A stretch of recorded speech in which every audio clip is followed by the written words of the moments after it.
Thanks for staying with us. So as I said since last week, the only news in Nigeria right now is the coalition. If you hear coalition, you hear ADC, you hear ADC, you hear coalition. So prominent politicians like former Vice President Atiku Abubakar, 2023 Labour Party presidential candidate Peter Obi, former Senate President David Mark, former Governor of Rivers State Rotimi Amechi, former Governor of Osun State Rauf Aregbesola, former Governor Malam, I think it was Nasir El-Rufai too. The whole works of them adopted the African Democratic Congress as a platform to spearhead removing President Bola Ahmed Tinubu in 2027. Today on the show, we'd like to hear the views of Nigerians because many TV shows, many stations have been discussing with political pundits, discussions on their thoughts. Everybody is saying their own professional experiences and thoughts. However, we haven't heard from Nigerians. What are your thoughts on this coalition? What do you think about the coalition? Who do you think should be the flag bearer of the coalition? Do you believe that this coalition is the next thing that's going to help unseat the current president? And you believe that this coalition is going to take Nigeria to the next level? That's our conversation. I want to open our phone lines from the start. You can call us on 020-1635-2013, 090-241-63440. You can also send us your messages on X and also YouTube. We'd like to hear from Nigerians. Call us in and share your thoughts on the coalition, on ADC. So there are a few issues, I like to just set the tone here. Yeah. So the issue now is, I think Mariam took it during the paper review, that Peter Obi said, we're not in the ADC party, he's still part of LP. So the understanding we have today is that all these guys have come together and said, okay, let us form ADC. Now, there's still going to be forthcoming meetings as regards who's going to be the flag bearer. Atiku Abubakar, as we know, has the money, he has the war chest, he has the funding, he has the ability to win elections according to many who believe that he has the money. So he wants to be the flag bearer. Peter Obi, who won Lagos State, Abuja without a structure, who has a youth following, he has a strong following on social media, he believes he should be the flag bearer. Rotimi Amechi, I'm not sure what his cards are. He's also interested in being a flag bearer. I'm not sure the role of Rauf Aregbesola and David Mark. I know though they are part of the administrative heads of the new party. But amongst these three key guys, especially Atiku and Peter Obi, who do you think should be the flag bearer? And do you believe that if they become the party in power, do you believe it's going to change our country? That's the conversation today. Who would like to go first? You just go back. Because I have no idea. Hey, you just go back. You want to slightly just go back, but I know you can jump in there. But Dami, you want to go first or Nima? So for me, these are just, I don't want to use, what do you call somebody that is not, what's the nicest way to call a disgruntled person? A disgruntled person. That was too extreme. Concerned citizens. No, people are not happy. Yes. Unhappy politicians. They are not disputing that. They are not unhappy career politicians have found the common ground to meet. ADC is an existing party, has never been able to win an election, not that I know of. And so they found it. Now I understand why people register so many parties. So just don't worry, just keep your party in the bank. One day they will have need for it. So I understand this gathering and measure that they're doing, but then for me, at this meeting, it's the same rhetoric, the same pain that Nigerians are having that they're going to just be replaying. Because I saw that everybody in that setting have already had a take at office. All of them, they have gone and come back. They are not happy. They are not saying, oh, we have one 40-year-old in Rivers State who Amechi mentored. It's time for him to go. They're not looking at the women and saying, oh, we have one woman from Osun State who is now MD of one bank, who has done amazingly well in her field, who will be a good representative, for us. They are not looking at it. They are not giving us the set. They are not going to give us the set of cabinet that Obasanjo had. There's not going to be Okonjo there. There's no Obi there. There are nobody returning from after achieving, technocrats' life success that are coming back. These are the set of people that are forming the party.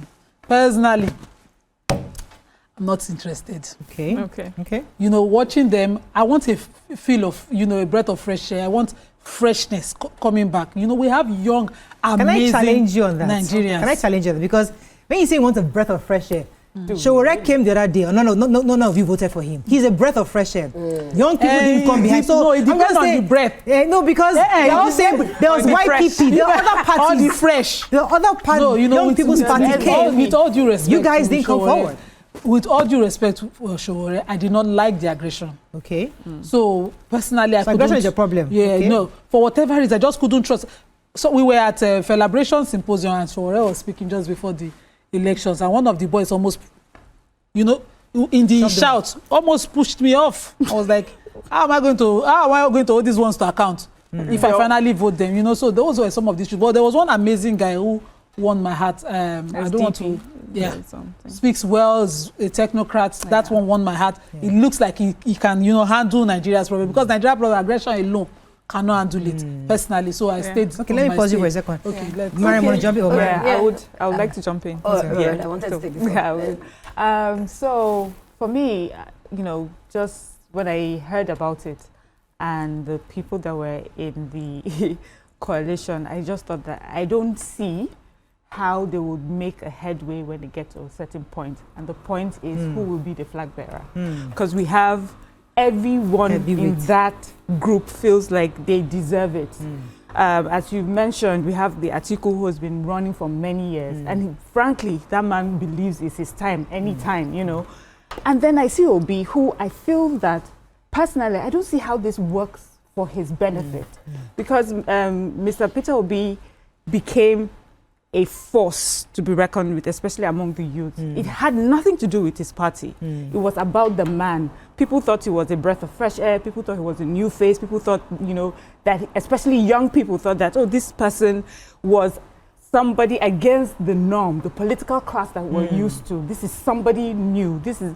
And for me, I don't see how this coalition benefits him, you know, except if they're thinking that, you know what, since he already has such a following, especially among the youth, we will put him up as the flag bearer and then everyone. But then I see an El-Rufai.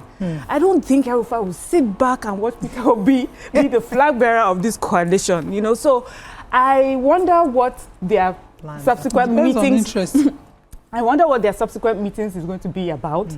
And, you know, it's interesting to know that Peter Obi is adamant in letting us understand that he's still a member of a party and this is just a coalition. As you know, with Nigerian politics, the more you see, the less you understand. So we'll just wait on it after. Well, I think not far-fetched, but in this, the party structure already gives us an idea that it looks like they fall from the beginning. It doesn't even look like it's going anywhere.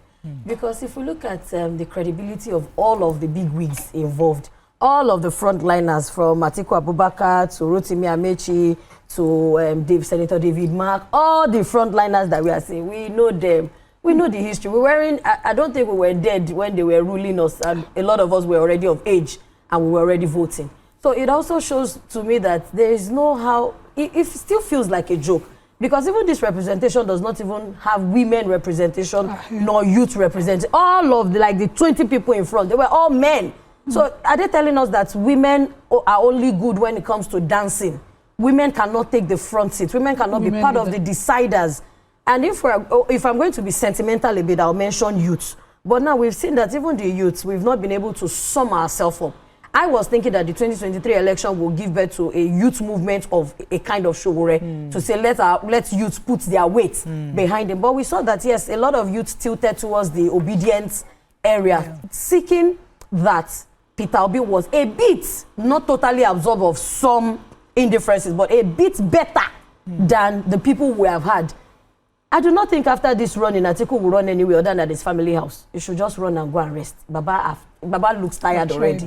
Now, I feel that people like them or people of their caliber should push forward stronger Nigerians, not them, because their credibility has been faulted. Okay, so that's and I'm also seeing that this ADC, another point I'm saying is that there are a lot of moles already inside. They have shut the door on a lot of moles inside. So these moles cannot go outside. The only outside. We were here when they started this acronym of PDAPC. And we knew that some people were obviously in PDP and they were working for APC. Now there's an ADC. So maybe PDA, PDC will still join. We don't know where they are going to. You know what I found quite fascinating is the fact that many people underestimated the Labour Party. Yeah. When Peter Obi took, because every political analyst did not give them a chance. Almost everybody said, it's impossible. How can you go to a group? There's no structure. There's no structure. There's no, that was the argument then.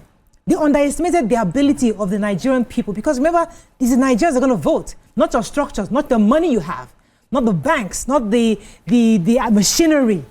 It's the human beings called Nigerians are going to vote. So if we underestimate ADC so early, maybe it's another error that many of these political analysts are already making because you see and you think, okay, yes, I get the point you made earlier that it's the same of the same.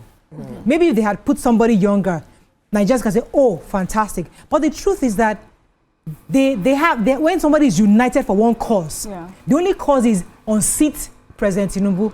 Don't you think that is strong enough, regardless of who is together, to get them some kind of a... So regardless enough, I think we'll rather want to choose where we want to die, seeing that this place is a credible place to die. If all of them, I will say on this table that if all of them in together, they don't even have a flag bearer that can beat President Tinubu, I'll still rather vote for Tinubu. Because at the end of the day, it's like we're running in circles. Okay. Am I going to vote for... Okay, go ahead. The sentiment. One second, go ahead. Yes, so I was going to say that with Peter Obi, I remember with Labour Party, a lot of the feedback, that was gotten was that, yes, people wanted him, the youth especially supported him, but he didn't have the structure. And what did they mean by he didn't have the structure? So there were some places they felt that there were not enough representation of that party to make sure that the votes were counted and things like that. So I can see the ADC being a structure. But is it going to be a structure for a Peter Obi? If it's going to be a structure for a Peter Obi, so it will come with the followership of the Peter Obi and the structure that he was lacking the first time around. But the way I see it, honestly, maybe they're going to leave it as the very last card, who they are going to use as the flag bearer. Maybe they're going to shock us.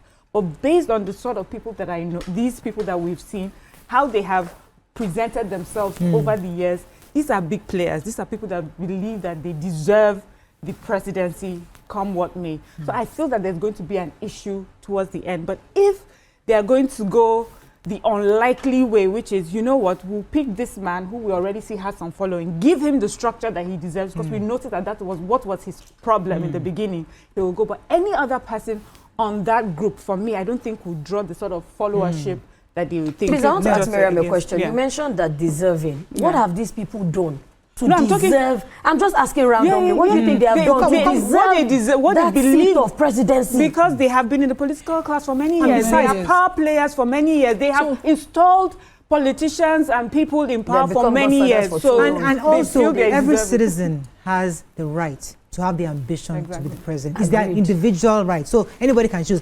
Nima, I want to hear your point, but let me go on a very short break. When I come back, I want to hear you properly. Stay with us. We'll be right back.